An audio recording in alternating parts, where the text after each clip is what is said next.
Hello, everyone. Welcome to the Blue Abroad Show on this Monday, the 3rd of October, 2022. I'm your host, Terry. I've got Paolo Sebastiani with me. I've got Dan, Pommy Williams. Lads, hello and welcome.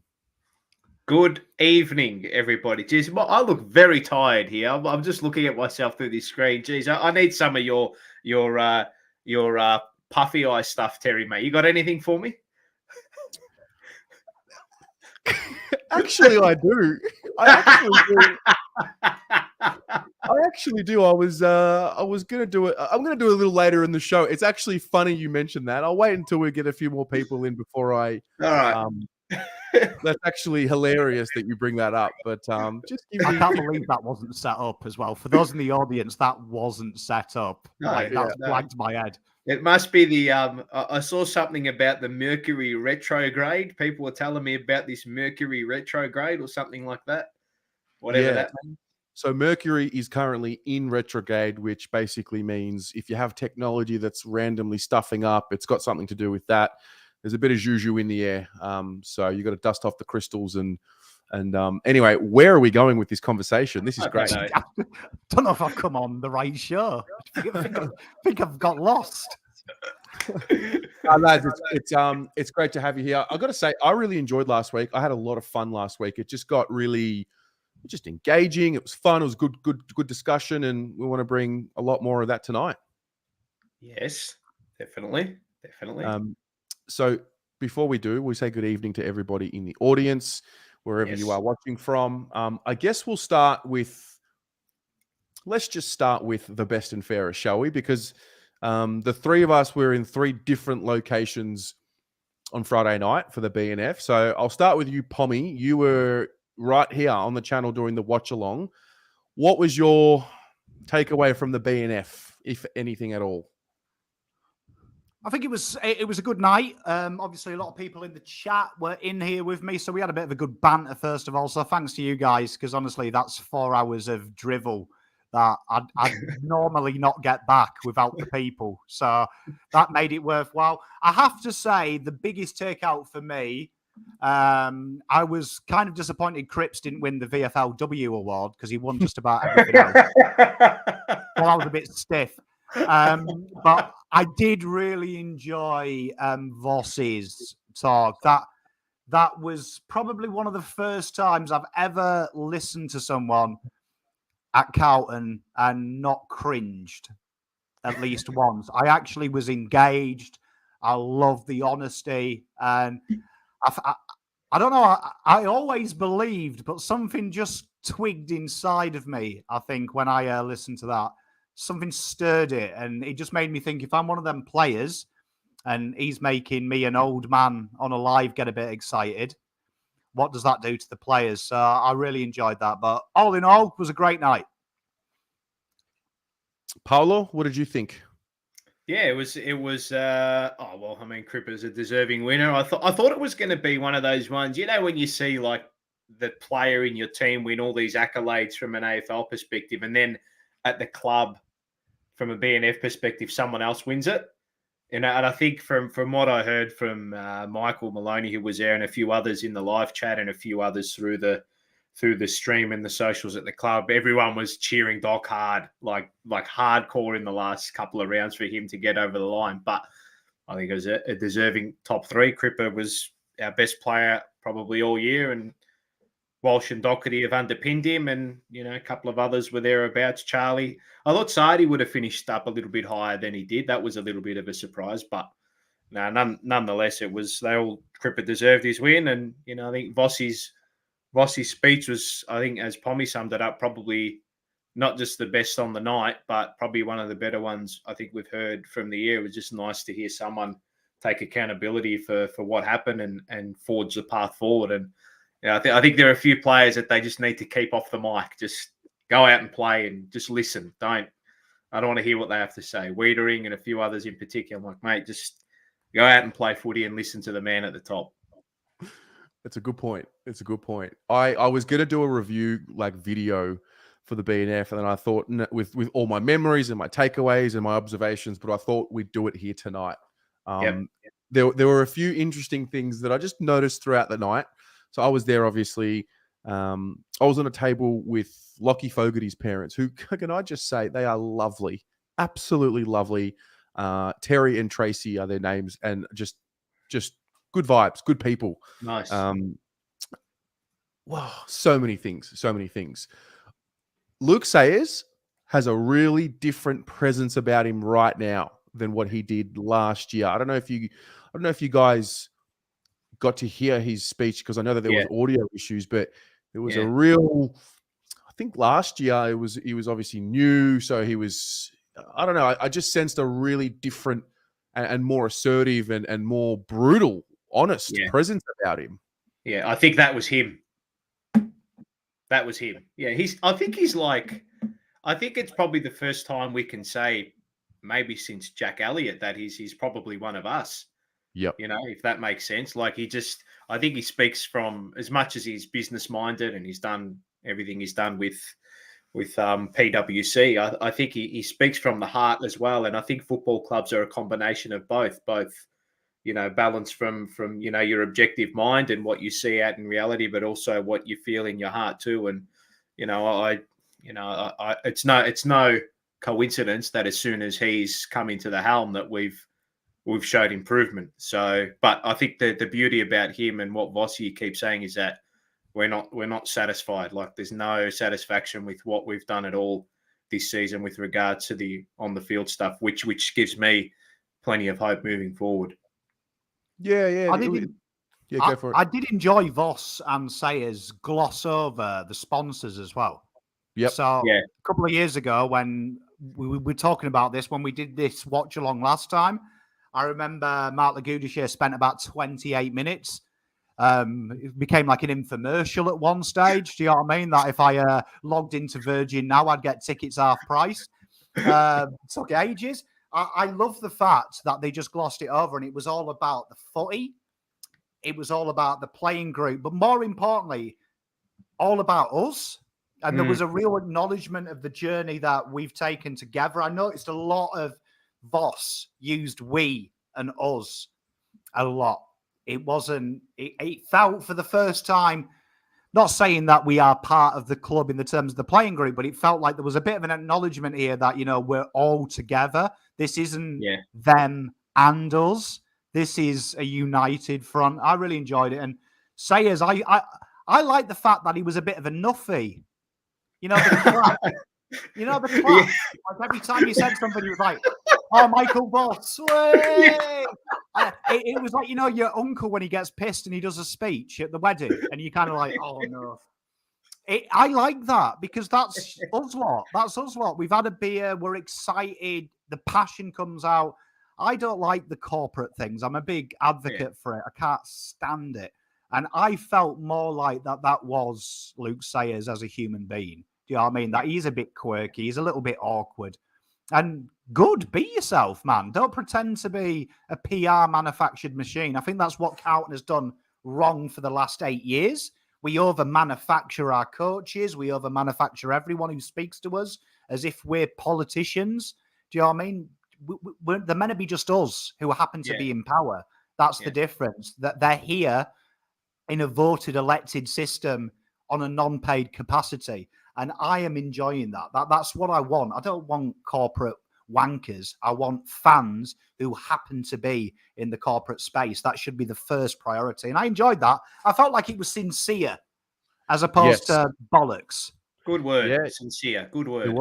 It was. No, I thoroughly enjoyed it. Even Vossi's speech, like, you can just tell, like, he is burning. Like, he's almost had to, like, convince himself that it's okay what happened. But you can just tell he's filthy at him, or he's just filthy at the situation, which I guess for us is, I don't think anyone really doubts whether or not they care, but just to have it reinforced. And also, listen, 12 months ago, we're sitting here on the show thinking about who's our coach going to be. Whereas now we sit here, we're going to talk about Harry McKay later. We've got our players sewn up. We know we're going to have a coach now for the next period of time, barring something crazy happening, which could happen. The world is crazy and the AFL is even crazier. But we have some what looks to be, I don't want to talk too early, but looks to be some stability in these core positions at the club, which I think is great. It doesn't get spoken about. Yeah, I think the one thing I really took out of Vossi's thing was when he explained, like, how all of us were, there were great times during the year. There were some times where, we've probably been left frustrated with the end, but he also said, and maybe even a bit angry, which is like, well, that's how it is. It's like people go, don't get angry, don't be so harsh on them. But like, it's all part of it, isn't it? Like you don't ever develop and become better as a person if you're just continually patted on the back all the time. You need to have a healthy balance of both. So hopefully they realize that as a club and just continue to move forward. And I think the best thing and the way he ended it, which was, I think they can use it as their mantra for next season, is just get busy getting better. It's just it's as simple as that. There's no other way to look at it. Just keep getting better and better and better with your standards, the way you approach training. And it's even as something as simple as, like, you look at the year and he said, we don't need to find 0.6 or 0.3% or whatever it was. Guys, we need to find an extra 3 or 4 games. Yes. That's Love what it's about. Like, it's not, people go, we missed the 8 by percentage. It's not about that. It's about, they want to be in a spot to win a flag. Like, it's not about finals, mate. It's about premierships. And ultimately that's what we're playing for. And it was just nice to have that. I know it's not something that we should be ranting and raving about, because what we should expect, but it's just nice to have that reiterated by people who are actually in there at the club and wanting to do it. So, at the end of the day, now it's just up to the lads and all of us to drag us across the line and continue to lift those standards. Whether it's, he said it too, mate, not missing that recovery session, getting into that pool, when you don't want to, doing an extra running session, doing a little bit of extra kicking or something like that. And that's just with any workplace. Yeah, I agree with Paolo. I think the one that was forgot, though, and you always look, culture comes from the top. So Voss doesn't set the culture, the players don't. Even to a lesser extent, we do. The guy who is in charge of that ultimately is Luke Sayers. And I thought Luke Sayers, for the first time ever, I heard something and I was screaming at the telly going, fuck yes, give it to me, inject it in these veins, right?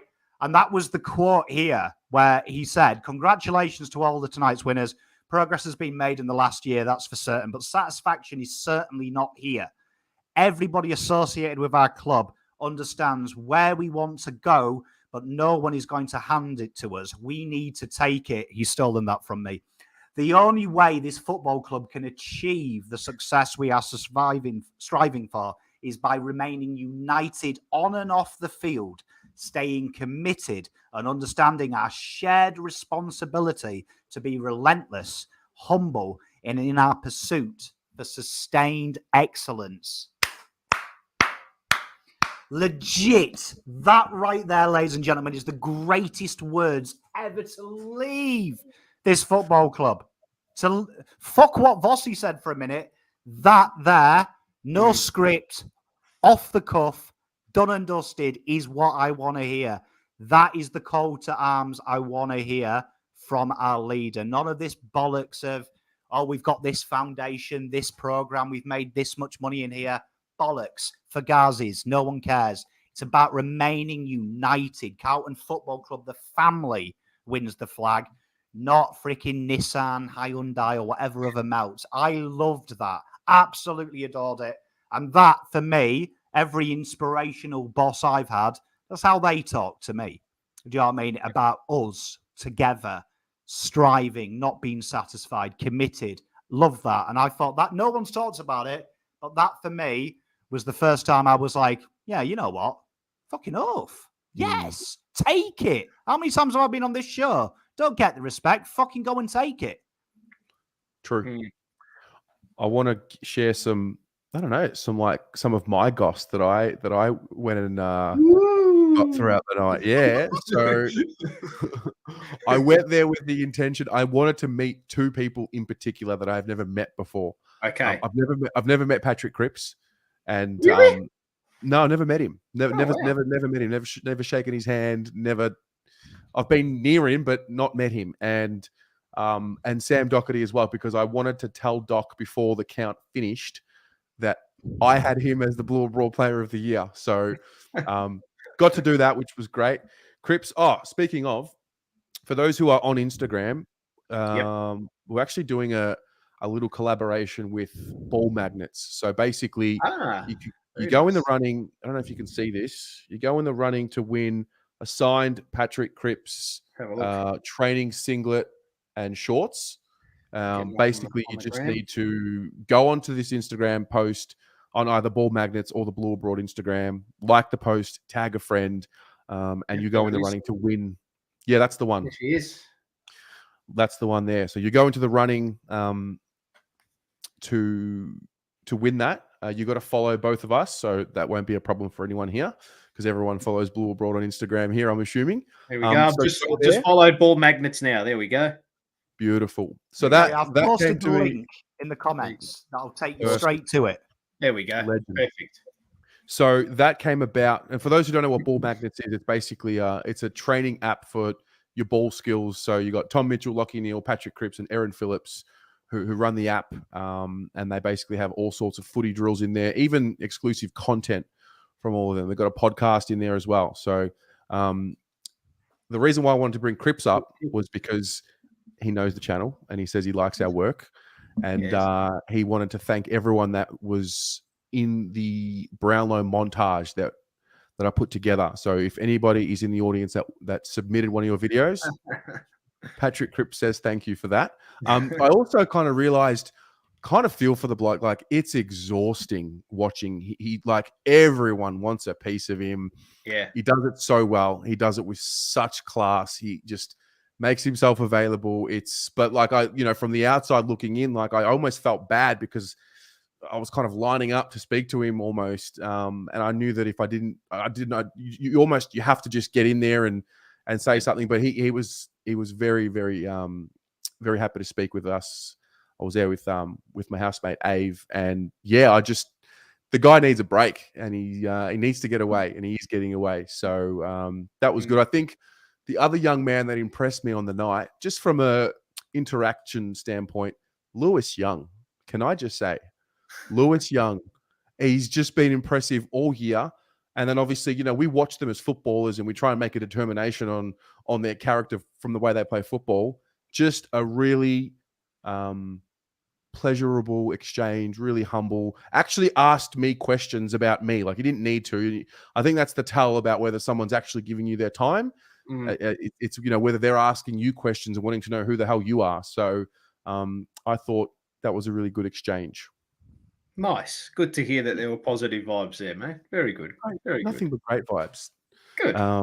Good. So that's the BNF. Oh, Corey Durden as well. Congratulations. He won the best first year, the best young player. Best young player, yeah.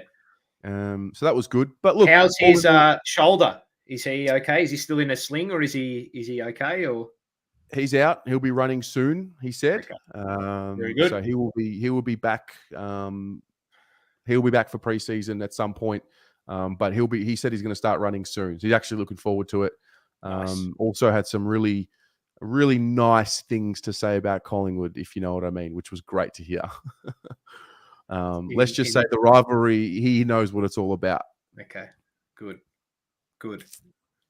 So that's the BNF. Yep. Good to see everyone that was there. Now let's talk about Harry McKay, because that's the big news of the day. Classic Carlton, day one of trade period or whatever it is. And we steal the headlines yet again. I want to get both of your reactions to the deal, to the news, and then open the discussion around it, because I did see some opinions here and there and about the length, about the cost. Pommy, we'll start with you. What was your reaction to the deal? I absolutely loved it. It was a great start Monday, get it out of the way. These things are starting to be in the press already. I think in the last 48 hours, I've seen just about every journal say they have a mate who says their club's interested. And then the Twitter melt started doing it. My mate walks an Essendon guy's dog. He says we've gone in for Harry. So it was good to get that out of the way, because I think good clubs don't let it get in the press. And that was what was amazing for me. There was no imminent Harry's going to sign. Just happened, which turned me on. Kane Corns, though. doing what he does best. I don't believe Kane Cornes can keep his job unless he mentions Carlton at least once every week. But I did find it bizarre because Kane Cornes did an article just a couple of days ago, actually, of the top 10 players in the league that if it was an open market, what they'd be valuable. And he had him actually fourth. And he said these words about Harry McKay. Key forwards are very hard to come by. And we've seen time and time again they're the most valuable commodity in today's game. If you don't have one, you need to get one. You're going to find it very hard to challenge or win a premiership without one or two.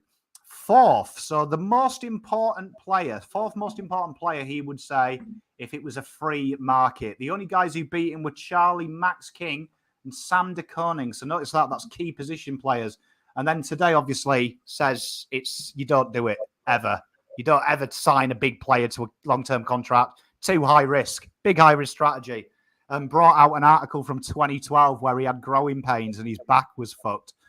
So for me, that's what good teams do. If you look at what Hawthorn did in their dynasty era, you look at what Richmond do, they've always done them 4-5 longish term deals. You can always trade these people in them as well. There's nothing that says that's what people do forget as well. 7 years' time, when he's 29, 28, and you've got a good kid through the draft, that value increases. Look at Jeremy Cameron. They signed a big deal with him. So always a chance, but I loved it. And I think it keeps Carlton quiet now for 5 years. Do you know what I mean? Like most of them talented players are locked away now. TDK, you'd imagine, is the next cab off the rank. Great bit of business by Carlton because speculation disjoints. And that's why the good organisations don't have the speculation. Everyone's under contract. Paolo? Yeah, I'm in Pommy's corner as well. I thought, and I had a look at what Big Sosa, Sos had to say about the Harry McKay signing it. Mate, as soon as it gets announced, he's my favourite player at the club. I bloody love him, and it's just nice to have him locked away for 7 years now. And I think for me, like what I'm looking at, and because I'm just so big on like your core being draft, yeah. And locking those players away and keeping those players at the club to drive you all forward. And you look at what all the big clubs and what all the great clubs in, and Pommy and I always love to use the analogy of the round ball. You look at what the great clubs of Manchester United and Arsenal have been doing for time and forever is that they've got this core group of players that they have, who may be through an academy or maybe English players. And I think what we've done here is that these players that we've drafted, we've locked away for a long time now, and we don't have to worry about it. We know that they're committed to the club, and that can be your nucleus for which with you go towards a premiership with. And, Sos even said, and people going, why has he got a concern? Why has he got a concern? I mean, I think what he said today about Harry was actually it was really nice because you've also got to weigh up, it's fantastic what's happened, but you've also got to weigh up, what might the concerns be? Might there be an issue where he might need to get traded towards the back end? And this is obviously spitballing and all that. But the beauty about it is that he's contracted now. He's a Carlton man for, touch wood, for life. He's committed to the club. And it just shows you that he's of a belief that we can win a premiership, and I don't think he's not one of these players. And he would have got offers from clubs that would have been well in excess of what Carlton offered him. But the fact that it's more, I think there's more to it than that. It's more to it than just a contract. You've got players there that want to win, players there and coaches there and people up the top there who was trying to set a standard of a winning culture. And it's nice to see him buy into that. And Sos even said, and just to go over what Kane said too, like he even said, like the club would obviously know what's going on in terms of like the total player payments because there are increases coming. Obviously, and he said that because look at the broadcasting look at the broadcasting deal that's just coming. The salary cap is just going to continue to move up and move up and move up. So I don't see where the issue is with signing him to a long-term contract. I don't see it, and it's just nice to have him and Charlie locked away for forever now, basically. So, mate, let the good times roll. It's interesting to watch the speculation and the talk, the words from whether it be mainstream journos or whether it be fans from other clubs or fans from our own club around this false narrative that Carlton could be in salary cap trouble. And I watch it and I observe it from a distance, And then when you look at the reality of what's actually happening, you've Mm. got the Dogs in genuine salary cap trouble. That's why they're losing such players. They can't afford to pay certain players what they want to and what they deserve. You look at Collingwood having to pay other clubs to have their own players, but seemingly Carlton seems to be the brunt of the whole. Where's their salary cap at? Maybe it's because we've had the salary cap breaches 20 years ago, and maybe people want to associate that with us. But there's two things. Number one, you nailed it, Paula, with the salary cap will increase as time goes on. Correct. It'll only increase as time goes on, and the new TV deal will help with that. The other thing is it safe to assume that because it was a 7-year deal, that he took less on a per year basis in order to have that extra security in writing? Or I guess, probably. It would probably seem that way, wouldn't it? But I think conversely from what you're saying is that maybe we don't know if it's, and this is what probably you're pertaining, we don't know if it's front loaded, we don't know if it's back loaded, we're not too sure. But at the end of the day, it'd be worth what, 7, it'd probably average out to what we would say, maybe in excess of 800. This is just a spitballing figure, I don't know, but we would say it'd probably be something like that. He's a player, and I think, what the most frustrating thing about us is over the last 3 to 4 years, we've been paying blokes all this money who have no output for what they're getting, and that's been the frustration. If we're paying him this amount of money, mate, the bloke's a Coleman medalist. He'll probably be our leading goal kicker next season. He'll probably have a chip on his shoulder for next season. So for me, like players like that, I have no issue with us paying a good amount of a good portion of our cap, because he deserves it, mate. He deserves it. It's not a speculative contract. It's not I'm picking up a Zach Williams because I think I'm going to turn him into a midfielder and I'm going to pay him a midfielder's wage, a gun midfielder. It's like saying, this house I think is going to be worth $5 million in 10 years, right? So I'm asking, the auctioneer is asking me to pay $5 million for it now, but it's actually worth $2 million. Why would I pay $5 million for what it's going to be worth in 10 years, or what I think it's going to be worth? Pay what it's worth now, and he's worth every cent of that, every cent of it. Well, the other part as well is if you look ahead, the foresight, knowing there is more likely than unlikely going to be another team that comes into the competition. So with that comes the monster Godfather offers for, lo and behold, they're probably going to want to start with a key forward, Yeah. So I like it. And then also, Pommy, you touched on it just now. Like he's now contracted for 7 years more, 6 or 7 years more. You have leverage because if someone wants him or if he wants to leave, he has to be traded. He doesn't go for nothing. I find salary cap fascinating. I really do. It's one of my favorite things because people speculate about it. And I don't know how many times I have to say it. It's impossible to go over your salary cap. It is physically impossible. Since we did it, the measures in place for list managers now make it so imperative that they get almost an amber alert. So you actually know when a team is there because suddenly they start rash trading mid-age players out, which we've seen time and time again in the last decade. But when you actually look at Carlton's salary, I'm just going to read some names out just to put people's minds at ease why length is important. 2025, these are the guys who are out of contract, first teamers. Chera, Sard, Hewitt, Wheater, and Kennedy Fisher. 26, Walsh Williams. 27, Cripps. 29, Kerno. 30, Harry McKay. That is the definition of impeccable list management. That is perfect because all the high values there of players will have been built into what is called a salary cap projection chart, which incidentally will be based on the AFL's average increase per 3-year period of its salary cap. So what that tells me right now in Nick Austin's mind, up to 2027, he has a strategy for all these players. The 29 and 30, because there's only one big name player, that would allude to me that something will change.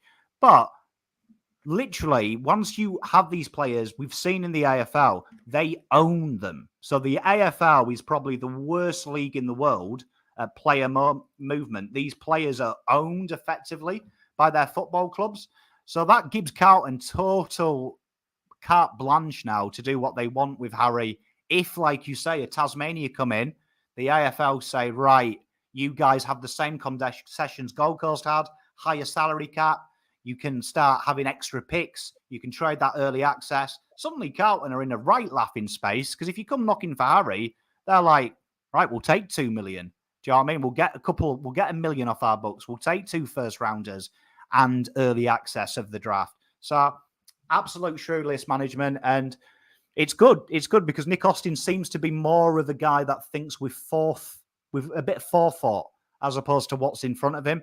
You can see he's negotiating this. And I thought it was very smart today to announce it before the trade started. I thought that was probably the biggest big dick energy I've ever seen a list manager have, because everyone was talking about Toronto. Could it be today? Everyone was talking about them big moves, but all the headlines were Harry McKay has signed. And I think that is genius moves. Yep. Correct. Ugo with the 31 says, between Harry and Charlie, we may have locked away the Coleman for the next 5 years. It's a good point. I'm going to bring Paolo back into the fold to see how this Sorry about goes. that, lads. You got me loud and clear. I think the internet just had a moment there. Live shows, mate. We've been doing this for years. We're ready for anything. Isn't that right, Pommy? Exactly, mate. We are the masters of throwing a curveball and sorting it out. What was I going to say as well? Further to your point, Pommy, I think also, Harry was out of contract at the end of next year. So I just think we get so easily caught up in what is the next problem or what's the next issue that we have that we sometimes forget. Look at the landscape of the list, mate. The core group, the core stars of the group, the best players, and I guess the core that we feel like is going to be at the forefront of our premiership window, they're all signed for the next at least 3 seasons. It's a phenomenal situation to be in. And if you look at last year, Cripps obviously delayed the extension for a little while, but got there in the end. But if you go even further back to where the list was at, let's just go to the start of the rebuild, just before the 2015 draft, and you look at the state of the list, and the two of you have done this investigation as well. Some credit needs to go to the club for, I guess, putting an environment in place in which the players want to buy in and take ownership of the club. And it's exciting. We don't have to worry about losing a free agent who is one of our best 5 to 7 players for the next few years now. It's done. Yeah.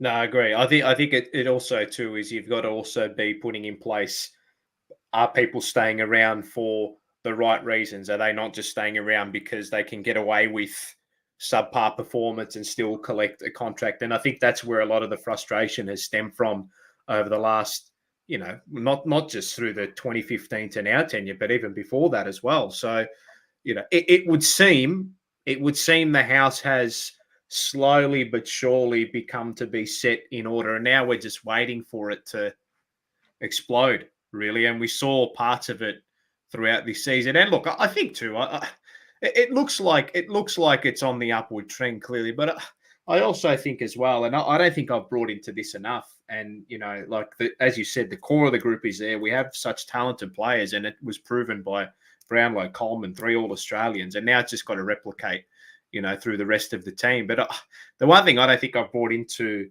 this year, which I probably should have a little bit, is just, I know it's another facet of it, but just the injuries. You need to have your top liners out on the field. You need to have that core group of players out on the field. McKay missed. Wiedering missed. Who else was out for us? For Williams. Hewitt as well. Hewitt's probably become one of our top liners, not with regards to how amazingly talented he is, but just with regards to how important he is at our football club. And the same goes for a guy like Matt Kennedy. What are we? I think 0-5 without him in the team. So that core group of players that you continue to speak of, and now Harry's become part of it for the next 7 years, is just such an integral part of you continuing to push to success. And now it's about the blokes at the top festering that, that mindset into the rest of the team. So, and you can sort of see like a player like Harry, and we had a go at him a bit this year with regards to what he said with finals and all that, but you can see they're still sort of holding back with like just ripping the Band-Aid off and saying, no, if we don't make finals, it's garbage, blah, blah, blah, blah, blah. Whereas Vossi's sort of like, no, come on, guys. Like this is, it's going to take time for it to filter its way through completely to the whole club. But we're starting to see it, which is good. The big thing for me is them names we listed. That's half a start in 22. Over half a start in 22 of first team players, first choice players as well that Voss picks, locked away, not for this season coming up, not for the next season after, but the season after that, the end of 2025. So that's 2023, 24, 25. That is where you would say Carlton's go time is. And you would hope by that stage Carlton have at least one dangly flag. Do you know what I mean? Most people have us at 2024. Do you know what I mean? And even conservative pundits think when we'll challenge. So that's huge for then the re-signing, because then history tells us Geelong take them contracts. Say, Adam Cherry, you're on 800k. You want to stick around, kid? Tell you what, we'll give you the extra year, but it's 500 now. And that's when you get that conveyor belt then. And that is when Carlton can start doing GWS what they should be doing and go, right, okay, we've got, say Carlton get a Philippo in the draft this year. That's maybe when you think, oh, hang about, GWS are sniffing around Chera. Oh, they're offering 2 firsts. Oh, Philippo's in a good position, though. He's been playing first-team football. See ya. And that's what the good teams do then. They start recycling their players when the next young players are coming in. So I love the list strategy. And as for the TDK nonsense, don't believe anyone self-respecting would leave a football club to go and play football with their brother. Like, I question any human being who is like, oh, I'm going to quit my job and go and work with my brother. Like, they're full-grown men. I'm pretty sure that's not an influence at all. In fact, quite the opposite. He comes from a family of what, 9, 10 kids? Yeah, you'd imagine that he probably enjoys the separation and being able to do it on his own terms, because he'll always be the brother. That's other brother won him a flag. If he does it at Carlton, he can stand in that living room on his own volition. So I've got no fear about that. You're not talking a big contract as well. Don't believe Kane Corns. You've got to remember Kane Corns said he was $1 million footballer. So he's complaining about Harry. Come on, mate. So Carlton are in a great position financially on and off the field. There's a lot of salary cap space. Mark my words. There'll be a lot more than you think there is. Yeah. So just to recap 2 things. Firstly, there's a few of you in the comments asking about Weeders. Just to repeat, the following players are contracted until 2025. Chera, Sard, Hewitt, Wiedering, Kennedy, and Fisher. 2026, Walsh and Zach Williams. 2027, Patrick Cripps. 2029, Charlie Curnow. And 2030, Harry McKay. Yep. I saw this on Twitter today from Up the Baggers. Thank you very much, mate. So that's the first thing. Secondly, who in their right mind would leave Carlton now? Like, fair enough, maybe last year, maybe the year before, maybe you lose hope, the coaches are gone and all of that. Like, who in their right mind would leave Carlton now? Think about it. Seriously. Which human being who plays football to win premierships and to play for a big club, which is what they all want to do in Melbourne in front of 80,000 plus screaming fans, who in their right fucking mind would leave? And if they do want to leave, see ya. Correct. Correct. So that's that. Now we're going to move on. I'm going to play a 4-minute video, which is a great recap from Nick Austin today. So he had kind of like a press conference. So there's a few things in here we're going to unpack one by one. He talks about Blake Acres. He talks about Paddy Dow, talks about Will Setterfield. So let's just have a listen, and then we'll come back on the other side and share our thoughts. Deal for Blake Acres to get done pretty early today? Yeah, we'll see. We've had some pretty good dialogue with Fremantle up until now, and we'll catch up with him this morning and we'll see what happens. What does he do for the Carlton Footy Club, and what does he provide your list? Yeah, look, he's obviously the wing role, which is really important for us at the moment. We're trying to address, and he's a big body, he's experienced, 26 years of age, 120 games experience, so he's going to add to us straight away, which is exciting. How important has it been for the footy club to lock away those names that you've managed to in the last few months, and now with Harry as well? Yeah, extremely important. It speaks volumes of the environment that's been created. We've got all our major players wanting to play together and for the long term. So to lock Harry away, along with Charlie and Sam Walsh in recent times too, it's really exciting for us and sets us up for the future. To get it done early, is that an indication that these guys are maybe taking less than market value because they want to be part of success? Yeah, look, I can't talk specifics around the contract itself, but yeah, absolutely. It lines up with our TPP strategy, and to have our senior players on board with that and align themselves with that as well. And yeah, it's really important for us, and yeah, it's great for them, great for us. It's a big commitment, but it's one we're really comfortable with. Do you expect Paddy Dow to be there next year? Look, Paddy's contracted, so we've been pretty open with Paddy about where he's at, and he's free to explore his options during this period, and he's sort of shown the level of footy that he's been able to play at VFL level. Obviously, our midfield's changed dramatically over the last 12 months, which has starved him of opportunity. But yeah, we'll work with Paddy. We've had those conversations, and we'll work through what happens in this period. And how about Will Setterfield? Was he?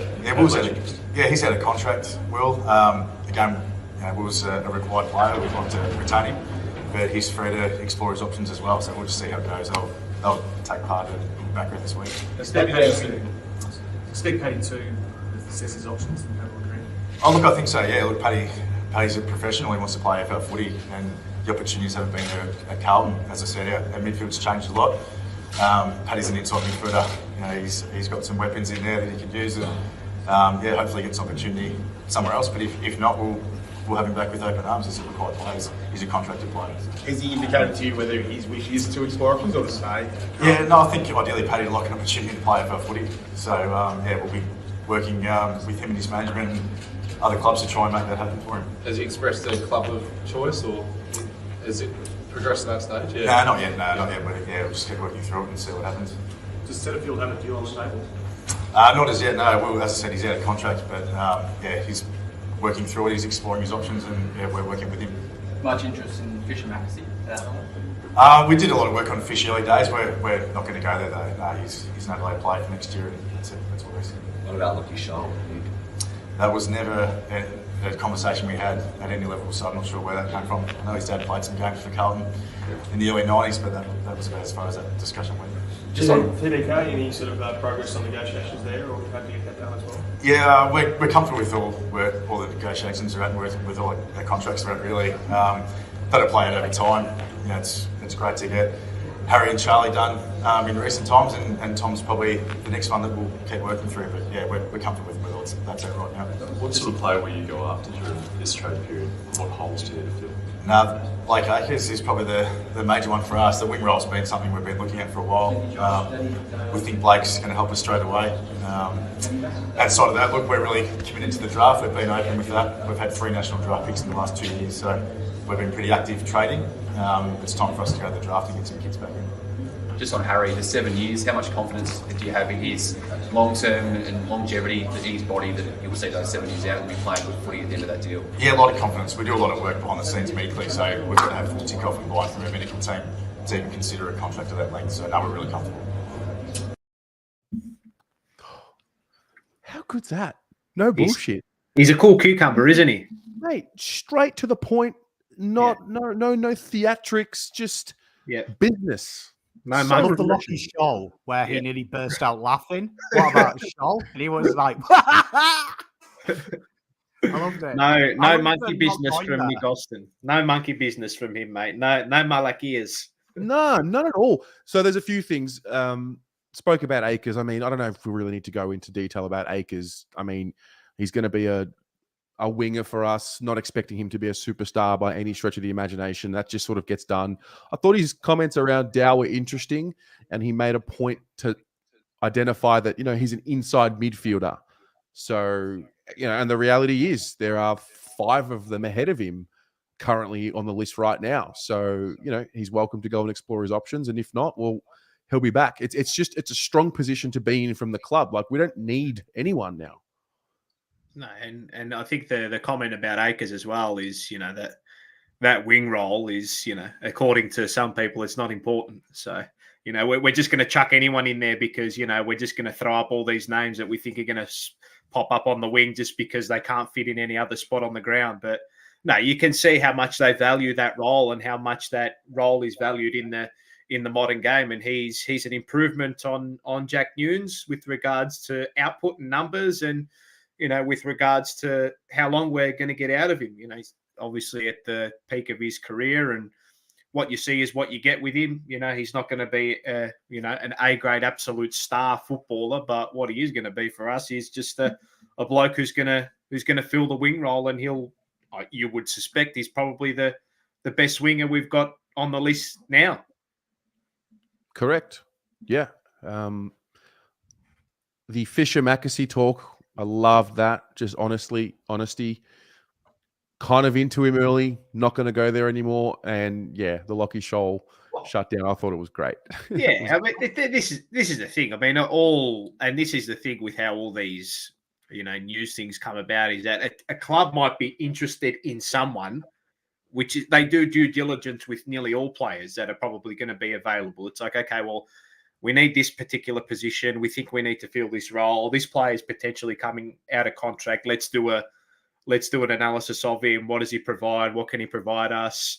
And if that wanes away after a 2 to 3 month period, well, then so be it. And that's just the nature of the beast, mate. That's just how it is. Names are going to be linked with our club all the time because it's Carlton, and that's just how it is. So now we go to the draft as PPI identified last season. We need to attack this draft hard, and we need to continue to build, the list with young players. I think too, the fact that these young kids are coming in, I think they're going to bring and I think, was it you, Terry, that was saying it? They're going to bring a different energy, this young, enthusiastic vibrance that they'll bring around the club. And, the fact that they haven't been through this like heartache of finals and losing, and now they're hopefully going to be part of a club that's got full momentum behind them. And then they can start to, okay, well, this is what finals are all about.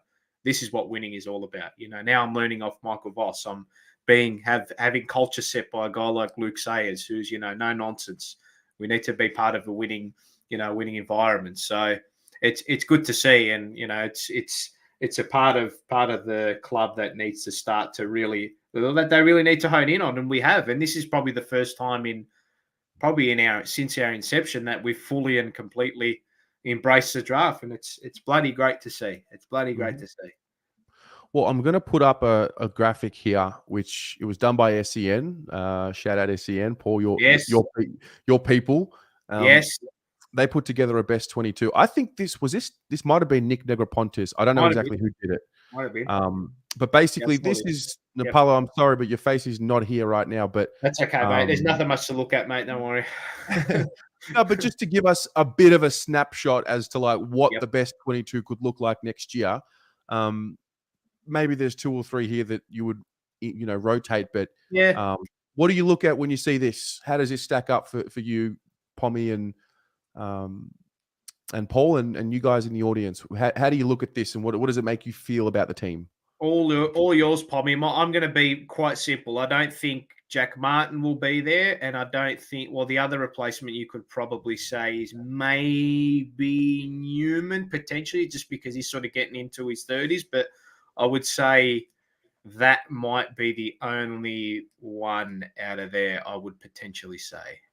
I mean, I'd say that if you look at that list and just say that that's our starter, let's just say Nick's spot on and nailed it, because I think everyone you're going to replace, you can't make a good enough argument to say they're infinitely better than the person on that screen.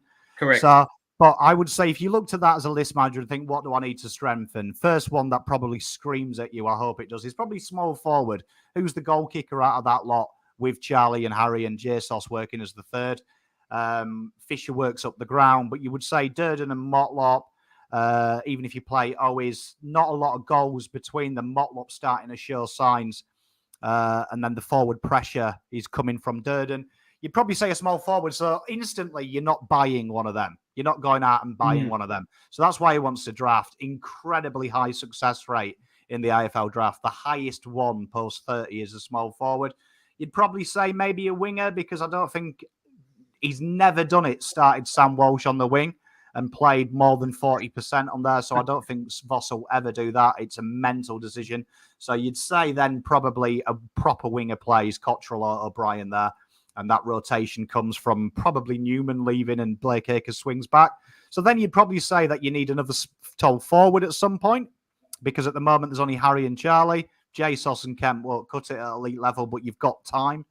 And probably a proper pocket defender, because Boyd has shown bits. I think that back line is too tall for 90% of sides in the AFL, even though it's versatile. I'd like a proper back pocket. All of them there you can find in the AFL draft. And that's why Austin has. If you've been watching Pommy and Oz content, we've described this as the deepest draft for role players. And you don't need superstars. So for me, makes total sense why we're going to the draft. You bring in whoever you have at 10, Holland, Philippou, players like that. You're fine. You're laughing. Bailey Humphries, you're laughing. Then after that, you've got players like Jackson Binns who can play small, as genuine small defender. Or you could go the other way. Look, later picks, Jed Hagen, an actual goal-kicking small forward. So many options of the AFL draft. It's absolutely insane. So that's why it makes sense. Next year's draft has a higher talent pool, but literally your first rounder will be worthless if you're Carlton, because you're just buying a replacement in 2 years' time for a player you already have, which will serve Nick Austin zero purpose at this stage in the list stage. So I like Nick Austin's strategy. I predict we'll go to the draft this year and next year, and then we'll come back and maybe look at pinching players. But makes total sense because the list we need, literally you draft these players. I can't tell you, literally every small forward ever drafted after 30 gets games. It's ridiculous. Yeah, and I think also the one thing that I wanted to point out too with regards to the draft, boys, is the fact that if we look at the teams from the last handful of years, is that's where the majority of all of their players have come from, and that's what we need to start doing more of. And Pommy and I kept looking at this, the list demographic and how we've composed our list with regards to draftees and recruits, and all the best teams, the majority of their players are all from the draft. We look at. And, I know this is a numbers game, but if you're looking at it from a numbers game, we need to attack the draft hard. You look at, Melbourne from 2021, 18 out of the 23 were all draftees. Richmond, 18 out of the 23 in 2020. 2019, 18 out of the 22 were all draftees. West Coast, it was 17. Richmond back in 2017, it was 16. And only this year, it was 16 players for Geelong who were all drafted. And how many were rookies, Pommy, for the Cats? Like 6 or 5? Yeah, it was. You've got a draft. That has to be the core of your list, and this is why they have to go hard at it this year and hard at it next year. You've got the players there, and now you need to start regenerating and getting all these younger players in as well. And just because they're first or second year players, it doesn't mean that they can't play off in finals and play a grand final. Look what Richmond did. Look at the Riolis. Look at Castagna. Look at Butler. Look at all these blokes who were, they're in their second year. Shai Bolton winning flags, so that is where you have to get the core group of your players from. 16 to 17 to 18 players need to come from the draft, and then you need to supplement it with blokes around that. Guys like Akers, guys like Hewitt, guys like maybe a Newman or someone like that. So, I think this is what the club has clearly identified. Yeah, and executed on as well. Yeah, exactly. So, yeah. Got a few questions from the Q&A on Instagram. Yes. Which one am I going to go with first? We've kind of touched on most of them. This one from Fire_Spectre. This is more of a general AFL question. What do you think about so many players wanting out of Fremantle? I think aren't a lot of them like this year fringe sort of players, and the only other one is maybe Lob, but Lob's like Logue. Logue was sort of on the outer. Akers couldn't be offered what he probably wanted, and we were looking to offer something better. And I don't know if it's who's the player that went up to Gold Coast, Lockie Weller. Yep, he's probably the other one. But I mean, they got compensated for picks and all that, so. That's what happens when you don't play for a big club, mate. Well, that's exactly right. I think, maybe it's a case of a lot of these Victorian boys as well, potentially moving over there and realizing, maybe I want to come back home. It could be the case of that, but I don't think it's anything out of too untoward. I wouldn't have thought. The big thing with Fremantle, though, is they do go with that mid-salary a lot. So that's what people forget. If you actually look at Carlton, a lot of people say Carlton's list management was horrific and they try and make excuses. The biggest thing, there's no AFL, they love it when someone leaves and it's like this, this guy here sets firecrackers off in rookies players' underpants and the culture's bad. genuinely a lot of it falls on the list manager. A lot of them guys, when you look at their contract renewals, about 8 I counted over the last 3 years, that magical 3 years, 1.5 million. And that's what Carlton did very early doors when we had that draft problem, where we had loads on 550, 600. It sounds not very much, but they add up. And genuinely, clubs have massive gaps. So I don't think it's anything sinister. Also, it is Victorian bias. You've got to remember that. Yeah. This AFL is Victorian bias. Yeah. Another question that I wanted to bring up tonight. Do the Clarkson-Fagan issue that is currently under investigation, and depending on who you speak to, will determine a different answer or a different opinion. But in the event that Clarko and Fagan are not there next year, do you think that we benefit from something like that happening? More so from a Brisbane point of view, because they're in the top 4, they're in the finals. I mean, Just from Brisbane, mate, I don't know, mate. I think those clubs are good enough to. Well, I don't know about North Melbourne, but I think Brisbane are good enough to just sort of do that and do that, if that makes sense. You know, sort of one man in, one man out. If it does go down that path, because I think from what they've set up, the top is, you know, they've set up a finals team which has been there for the last 4 years. So I don't think too much would change, but you just don't know if it. I mean, a coach coming out could completely send a club into disarray. Who knows? Who knows? It may. I'd say it might help Brisbane, because I think Brisbane have stagnated in finals. Yeah. They give me David Moyes vibes that they can be the bridesmaid, but they can't step up to be the bride. So I wouldn't. If I was Brisbane, it wouldn't unduly worry me if we got a bit of fresh blood in. The only problem they've got is because the AFL release it this stage, and I can't for the life of me believe that this wasn't on the cards, particularly for Clarko, for North. I feel sorry for North, mainly. Big decision for them. They got Clarkson, bully for them. There's no way this was a surprise. Someone at the AFL must have known it, because if it is true, which it looks highly likely it is, there's no way no one at AFL knew that this would possibly not come out, because the AFL is a corrupt organisation. The fact that they have stiffed North, that's the real disaster. Fuck Brisbane. North, man, that they're in a shit state, and they could end up with some dude down the dog and duck being their coach this late in the season. Yeah. Again, just another reminder to be grateful that we have some stability at the club. It's exactly right. So, that's exactly right. I did just want to bring one point up, just to put Carlton fans at rest. 2024 draft, be careful of the Camporelli brothers. I know they're coming in, but this time 2 years ago, the third player in the AFL draft predicted in the under-16s was a guy called Tom Scully, who now potentially is sliding so hard he may not even get drafted.